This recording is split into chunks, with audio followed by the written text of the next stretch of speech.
Hi, I'm Rachel Gaskin, and you're watching ECITV. G'day everyone, this is ECITV. You're watching episode 19. And introduce yourself, guys. Go away, Maxie. You're up. Hi. Yeah, I'm Max Cairns, professional BMX racer and earth mover now. So that's me. You move the earth for me, Max. That's it. Welcome, everyone.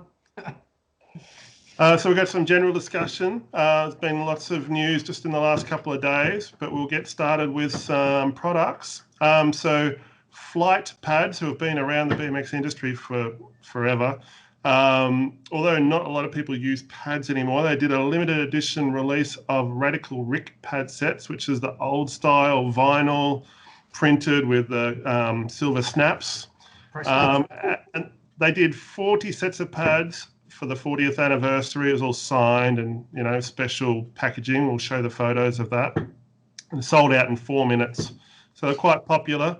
There's still a lot of old school guys that are keen to sort of reminisce back in the day. And I'm still a bit of a fan of pads, but I was never going to go out and buy these limited edition ones if I couldn't use them on my bike.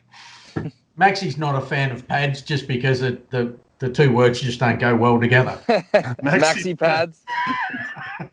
Anyway, moving right along on that theme on old school sort of stuff, the Profile have relaunched their Classic High Flange BMX hubs, available in high flange 36 or 48 hole in either a cassette or freewheel. They are in stock, and yeah, thought I'd just jump in with that as the theme was going a little bit old school. That's probably very old school. I don't reckon Max would have seen this style of hub. He wouldn't even know what 48 hole was. Or a flange. I only know, I remember when we went from minis to elites, and I looked at the first set of elites and I was like, oh, where's the profile, signature, sort of style? And it was like, they're all flush. And I was like, oh, that doesn't look as cool as the old ones. And then now you see them and that's just like, that's what elites are. Norm, yeah. Yeah, that's it. While we're on the profile subject, Profile did bring out a bit of a limited run of satin finish. So you've got the gloss finish mini hubs, the gloss black and the matte black. So there's a satin black now that's sort of like a go-between.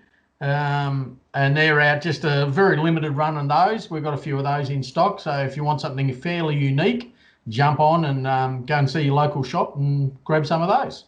I saw those and got a bit excited. I got some matte black parts, which are actually hard to keep clean. They seem to attract the dust and don't want to let go. So the satin would have been a nice colour option. Yeah, unfortunately, they are only available in minis. So, look, they may bring them out in others, but anyway. I heard satin's available on Max's sheets too. Nice and smooth.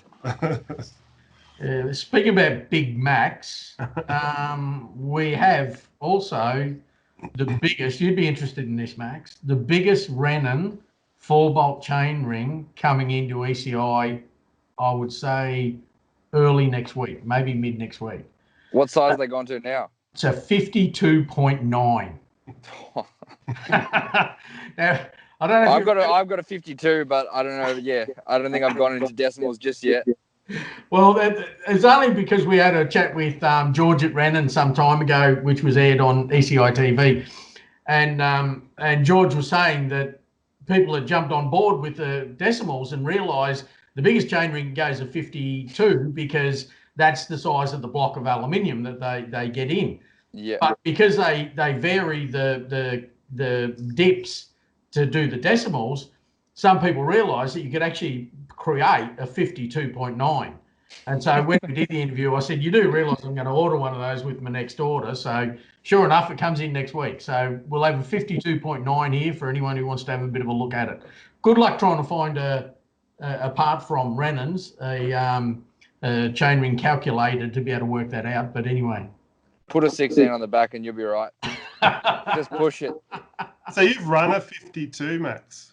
No, just training. We sort of try and go as high as possible and as low as possible with the gears and just change it up and, not just do sprints on a race gear all the time. So I've got the range as Gary knows, from about a 43 all the way up to a 52 and a 12 all the way up to a 18 and 19. So yeah, I've got everything you can have. So if you're training with a 52, do you do rolling starts? Yeah, just rolling starts, stand starts, send it up the hill, like just whatever. It's just kind of, that's the biggest gear you can put on is pretty much a 52, 13, 14. And yeah, that's what we want to do. You do hill sprints. Not now. Yeah. 0.9. 52.912. I think I've got a 13 profile. So, Oh. Well, I do 12 profiles. Oh, I think that's not quite enough, metal on the back cog. Another bit of news, the movie RAD has been restored in 4K and is available on most of the streaming services. So have you watched that movie, Max? I have watched it, but I've only watched it a couple of times. I've been, I'm not I didn't get it in Australia really. So a couple like Stephen Getty when I was growing up, he used to race. He had it. I watched it at his house. I watched it when I was in America with Connor. But my big thing growing up, I had the DVD of BMX Bandits, so that was my BMX movie. That was more Australian. So we just checked. It's available on iTunes already here in Australia. Rent is $4.99 or to buy is $14.99. And we've got a link if you wanted to get more information on that. Check out the description. And I also noticed this week that Prophecy have a new colorway that David Graf is using. It's and a new Elite Rider that they haven't announced yet. It's black and white. Did you see that one, Max? No, I haven't seen that one yet. I saw the pink one they made. That looks pretty cool. I couldn't imagine you wanted. Nah, pink looks good. Do Chase make a pink bike? No. No. No. I'm all blue with the chases at the moment. What's that? I'm all blue. All the chases I got are blue. And one more little bit of discussion. I saw Bear Creek Bike Park. Have you seen that, Max? It's a bike park up in the northern beaches of New South Wales. Oh, the place looks amazing. So they've got the massive jumps that they've been featuring during the build. And there's an overhead picture that they released just the last couple of days, which has just tons of runs and pump tracks and other jumps surrounding it. Yep. So it looks like they're getting closer to finish. I believe once winter's done, it should get opened up. But yeah, there's a whole lot more there to what we've seen lately. So we featured this a few weeks back. Didn't know exactly where it was. I just said it was somewhere north of Sydney. But I had a look and got some directions. It's only 8.5 hours drive from here, so I'm pretty keen for a road trip. Perfect. No, that little place looks so good. It sort of looks like the Australian version of Gorge Road, the New Zealand trails that they have over there that is just endless jumps everywhere from small to big. And it's like, yeah, I think that place would be awesome.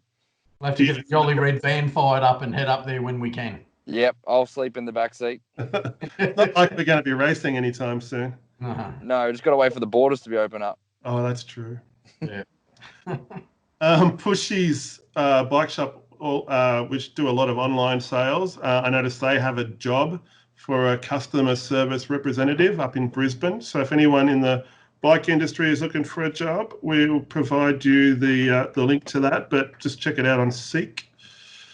It's good to see that the bicycle industry is still looking for people, which means that things must be pretty healthy. Brisbane must be going off because we had BMX International last week chasing a new warehouse guy, and now Pushy's up in Brisbane chasing someone as well for customer service. Brisbane's the place to be. I guess people are out on bikes. That's it. Have you worked in the bike industry at all, Max? No, not yet. I applied for a few bike shops. When was it? It was last year when I was looking for a job, and I think when I put bike experience 8 years, because I guess I've been working on my bike, going overseas and doing that. I don't think they believed me because I had nothing on my resume, so I didn't get any jobs. Got to start somewhere. Yeah, that's it. And today, BMX Australia announced the 2020 Australian Championships that were supposed to be held in Launceston have been cancelled. How does that affect you as a racer, Max? Yeah, well, was assuming the worst with all the racing since our state titles were cancelled, and pretty much all the racing this year is being cancelled. So I think that was kind of the way everything's going at the moment. So it's just par for the course at the moment. It's kind of what's been happening. So definitely disappointing. It would have been really good to just, have something just pop up and, be ready to race. But it's just sort of the way the climate is. Pretty well expected. I mean, look, we all lived in hope when we came out of quarantine last time, but with Victoria sort of stuffing things up a little bit at the moment, it was bound to happen again. So unfortunate. Yeah, that's how I sort of feel. It's kind of like, especially being in Melbourne at the moment, and everyone's wearing, like, you go anywhere, everyone's wearing a mask. It's like I feel like we're dealing with it the worst. So it's I guess it's the least shock for us, as opposed to I guess Queensland is doing whatever they want. They probably think it's a bit weird. Yeah, and it's fully expected for us, that's for sure. Especially when we've got the minimum of 4 weeks in quarantine at the moment. The sad thing about it really is that we won't be going to Launceston anytime soon. The 2021 National Championships, I think, are scheduled for Western Australia. Is that right, Max? Oh, I'm not too sure. I did hear rumours of it, being in Westside or something like that, but I hadn't heard any confirmation. Oh, well, hopefully we're out of COVID and racing BMX next year. Yeah, that track's really fun. I like going out to I've been out to Westside, I think, twice, and that track's cool. And one meeting close to my heart is BSX. So we announced this week that we will be planning to go ahead for 2021.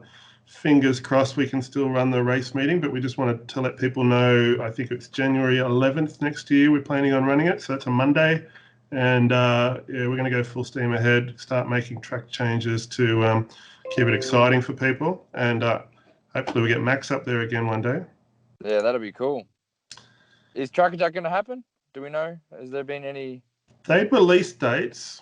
So I think it's from the 9th of January through to whatever 10 days after that is, 19th. But I haven't heard of a cancellation. That'd be cool. I feel like if that's the first race back in Australia, you'd almost get everyone from Australia would be traveling for it. You would, wouldn't you? Yeah. Yeah. Let's hope so. Fingers crossed. And finally, the USA BMX are starting to cancel a few events. So it looks like things are going a little awry over there. They are still adding events to their calendar, but a few of them are being closed down, all because of COVID. Some of the states are being shut down as far as sporting events and large gatherings go. So if everything went to plan this year, Max, you would have been over there this time of the year, wouldn't you? Yeah, I've been over the last couple of summers, so I think it was sort of the plan was to go to Manchester and Papua for those World Cups, and then just sort of here and there to America and whatever other races there was. But it's it is what it is.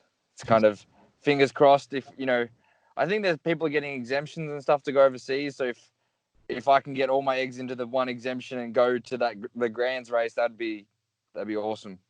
Are you going to try and get to Rock Hill? Yeah, well, I think because that's November, so if you could sort of lump Rock Hill and the Grands in on one exemption and then come home after that, that would be awesome. So I've just got to start looking into that probably sooner rather than later. All right, well, that's it for our general discussion. I think we're just going to have a bit of a chat with you now, Max. Sweet. So, Gaz, you got any questions for Max? Without this racing going on, what are you smirking at? You think something's coming up here? Without all this racing going on at the moment, how are you coping with the training side of things? What are you doing actually to train? Well, it's been, so we went back into lockdown 2 weeks ago, which has been sort of the big thing for us. So before that, it was kind of, we thought some racing was happening. We thought everything was going ahead. My uncle's got a gym, so I've been training there, been doing all my sprints and some stuff on the road because we were allowed at tracks for sort of 4 weeks, but doing all that stuff with Jake's Ferns. So we were sort of training together, and I'd finish work and I'd go and do it with him because I think for winter, it gets dark at 5:30.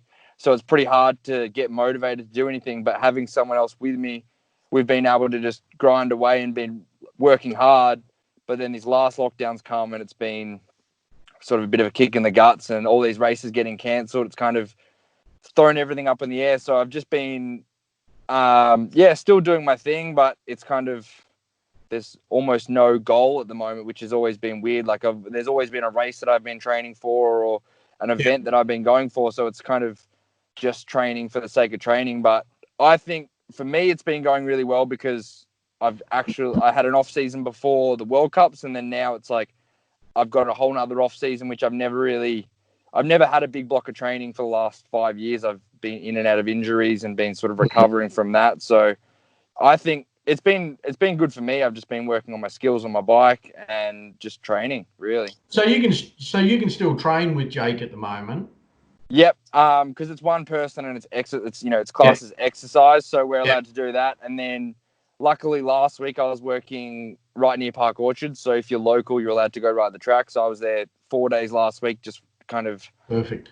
As we got the notice, it was a bit of, what do we do now? So I just went to the track and I've just been, flat pedals on, just riding and just having some fun with it and kind of working on, like, I've never really had the opportunity to, I guess, learn how to manual a whole straight or anything like that. It's not really neat. It's not really needed for us. It's a bit of a, Instagram skill, but it's like, it's still cool to have. So, I've been practicing that and just kind of just little things that you almost don't have time to do. Like before you go to the track, you do your work and then you go home and you do your recovery. So it's a little bit of extra time to work things out. So it's a bit of a benefit of the COVID side of things that you get the time to actually do, hone some skills that you mightn't be able to use necessarily, but they're good skills that may come in handy one day. That's it. And it's just confidence on the bike. And then I did a big strength block through the first lockdown, and it was just kind of in the gym and on the bike. It was just, we couldn't ride the track at all. So it was just, I was lucky enough to have a setup to train in the gym. Yeah. And then it was just, I had that big gear on. I had a 5214 and was just grinding away and just pushing that. And, you get into, a bit of a hole, but it's fine to do that because, we're not ready. It's not like I have to turn around on the weekend and fire off some starts. Yeah. Yeah. So you've got a mask up at the moment when you're doing that, or because I know there's a bit of a grey area with physical exercise that runners don't have to wear a mask, but walkers do. So how do you go sort of doing street work or whatever on your bike? I haven't, I don't know if I'm allowed to say it, but I haven't been wearing it. If I get pulled up, I think I can argue my case of I'm executing at a high level. It's the same as running or same as jogging. It's like I don't feel like if I'm doing a long down, I'll tell them I'm doing a long downhill sprint that I can't do that with a mask on. It's just, I think it's a bit much. Yeah. So I'm in my own space, and if I train with Jake, we're distancing, we're staying away from each other. I touch my bike, I don't touch anything else, so I don't think it's really a problem. Yeah, that's why I asked, because it's the equivalent of a sprinter, really. The sort of training you do is the equivalent of a sprinter now, or a runner, so they don't have to wear a mask. So there are a lot of grey areas. So I suppose if you're just sensible about it and you keep your social distancing and wash your hands regularly and everything, it is what it is. So that's how I feel. Did you get a blue mask to match your blue kit? No, I've only got this white disposable one. I'm trying to look into getting a nice fabric one or something made. There you go. But they are awkward, and it's just it's one of those things that I think I'm trying to look into getting one of those like neck gaiters that I can pull up and use like that, because I think that'll be a little bit more comfortable. But it's just, I guess that's what they've said helps, and that's what they said works, so that's what we've got to do. That's better. There we go. I need one of them. That's what I've been wearing.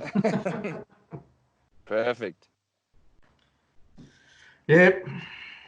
So Max, a few times we've brought up your bike setup because it seems to be a little bit different to a lot of other elite riders. They seem to, go for carbon everything and make it super lightweight. But you've got alloy rims, alloy frame. Tell us a little bit about your bike setup. Yeah, so at the moment I've got a carbon. and I got it, for the World Cups and everything. But as soon as you guys know, Melbourne winter comes around, there's no point in riding a carbon when, it's raining half the time and it just gets sandblasted pretty much. So got my alloy back up for winter. But yeah, I'm around 90 to 93 kilos. So weight isn't really an issue. It's more whatever can hold up. So everything that I have, from tires to, my whole setup is all whatever I feel confident in. Because the last thing I want to do is be at the track and, scared to jump a jump or scared to go into a turn hot because I think, my wheels are going to fold or my, something's going to break. Because I've never, touch wood, never snapped anything clean off, but I've bent things and popped tires and done that sort of stuff. So my whole setup is just revolved around feeling comfortable on the track, because I found if I feel comfortable, on the track and in practice, then I get out of the gate better. It's like some people, want to feel good out of the gate, but for me, it's the other way around. If I'm, bonking manuals and I'm casing jumps, I'm not going to get out of the gate good because I'm going to be on the gate thinking about the track. So that's the way I've sort of gone about it. I shortened my frame up a little bit, went back to 21 and a half. And that's what I feel works for me. I'm probably 5'9", 5'10", so I'm not that tall. And I don't think I really need a 22-inch top tube with a 65 mil stem or anything like that. It's just the way I feel comfortable riding it, really. So you were talking about longer frames and longer stems. That's a real Euro thing to do. I haven't seen that really take off out here in Australia, which is funny because they tend to do it to try and get more power out of their bike. So it's interesting that you would go the other way. Yeah, well, I think that's the thing. Like, those guys are just pretty much, they're all in the program, so they're Supercross only. And if I wanted to sprint on the road as fast as I could, I'd probably have a 23-inch top tube. And track cyclists have got they've got all the sports scientists and everything, so they know how to get round a flat surface fast. And a lot of the programs have their cycling, so they have the same people helping them out, and that's kind of the way to get down the hill fast. But then there's a whole heap of jumps after that. So I've found for myself, I was on a 21.7 because I was on a red line before, and that's the size that they came in. So I just went to the same thing, and it was it wasn't quite right. I just couldn't find my center on the bike properly. So I've gone a little bit shorter, and that works for me. So you don't tweak your setup much. You pretty much just set and forget. No, I'm always, if anyone in my training group knows, I'm always trying to find little things here and there, and, changing gearings and, shorter stem, longer stem. Like, I'm always playing around with things and, trying to find a little bit of a cheat here and there. But I guess that's another thing from this time off. I've just set my bike up and I've left it the whole time and just sort of worked on myself rather than trying to, find a cheat in a bike, because I don't think there's really there's no such thing as, flipping your stem or, doing, a spacer here or there, or, going a little bit longer and finding a whole lot more speed. It's just, if you put in the work, once you've found a setup, I think that works. Once you're finely tuned and you need to find those little 1%, that's when you start changing your setup around. But until you get to that, that really high end, I think you should just pretty much keep whatever feels comfortable at the time. You're talking about how you're at 90 kilos to 93. Yeah. You must be giving away a whole lot of weight advantage to other riders. You'd have to be one of the heaviest riders in the elite lineup. Yeah, I think so. And I've tried super hard to get anything less than that. And, even like working at the moment, I have to eat, decent amounts because I'm up, and then I go straight from work to training. So it's just, I've just almost forgotten about it and just eating whatever I can to stay awake pretty much before I get to training. But when I was, full time, just training and doing everything, even if I ate to a T, everything perfect, I could get to 89 kilos. And then if I ate whatever I wanted, and just was kind of relaxed about it, I'm 90 to 93. So it's like, that's just pretty much my range. And I've had to, that's just what I deal with. And it's kind of, anything less than that, I'm going to be, you know, really pushing it and just kind of exhausted to go down. And then I know if I get any heavier than that, that's when I sort of hit the ground and then end up out for a while. So I've sort of found that happy medium of where I need to be. You've learnt that lesson a couple of times, haven't you, going down? Yeah, that's it. And it's like, you know, you sort of get in that training mode and you kind of, you know, want to start pushing your numbers up in the gym, and then you start, you know, 95's all right, whatever. And then you get on the track, and that when you hit the ground at that weight, it hurts. Things go a little, it hurts. I noticed that Connor was doing a fly catalogue shoot. I think it was this weekend just gone. And you're a bit of a fly poster boy after last year's catalogue. Are you missing out, do you think, this time around? Yeah, I know. I saw that, and it was super cool last year because I've been on fly for a year and a bit, and they asked me to do it, and it's like, being from Australia, any sponsorship's cool, but it's like to be over there and be, you know, feel wanted, and they, you know, I was in the Pull magazine at the Grands and everything like that. For me, it's just like, it was so cool, and they were stoked to have me, but I was way more stoked to be a part of what they were doing. So I was like, you know, thanking them and all that, and it was just, they were kind of, you know, used to, I guess, you know, when the moto guys come there, that's an obligation. They have to go and they have to take the photos and have to be there for a whole day. But for me, I was just like, you know, kid in a candy store, just, you know, we got all the new kits before they came out, and then, you know, got to take them home. So it was just, you know, the first ones with the formula and all that kind of thing. It was super cool. Do you think they'll send you some kit? Hopefully. I met the Australian distributor. They're up in Queensland, so he came to Nerang and watched us race, and Isaac and myself got one too. So hopefully I can hit him up when the new stuff comes out and get some new kits.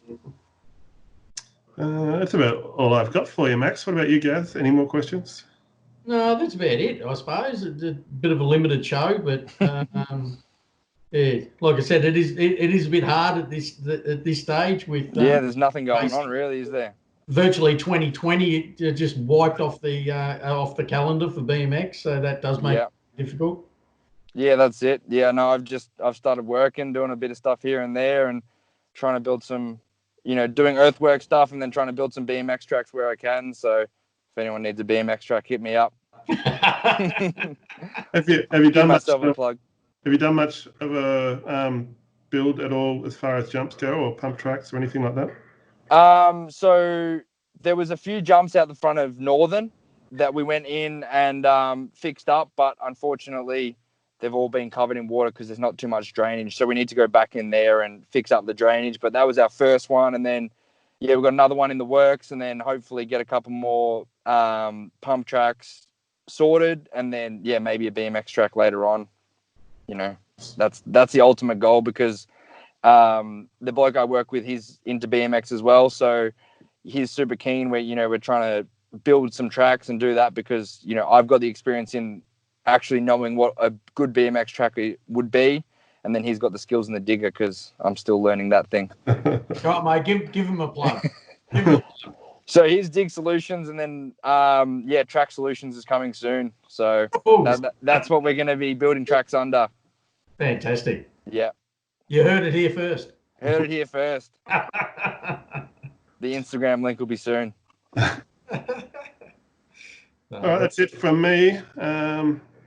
What about you, Max? You got any news from this week you'd like to share with us? No? No, any news? No, you said the Nationals are done. Yeah. The Worlds are done. Everything's done. So done. Pretty much, hopefully I can get out of the country and do that Rock Hill World Cup and the Grands. That would be awesome. So we just got to see how that goes. Because that's pretty much, that'll be the highlight of the year. I guess everyone will be watching it, and I think the Euros, at the moment the Euros in America can travel in between. So I think every Euro will be there. Everyone from America will be there. So we just got to try and get our get in the race. Oh, excellent. Thanks very much for taking the time and having a chat with us, Max. No worries. Sitting in your car where you're probably freezing. No, it's good. I had the heater on before I left, so before I turned it off, so it's good. Very good, mate. Okay. Thanks again, and welcome back anytime. So cheers. Have a good one. Okay then. See you guys. See you later. Stay safe out there, everyone.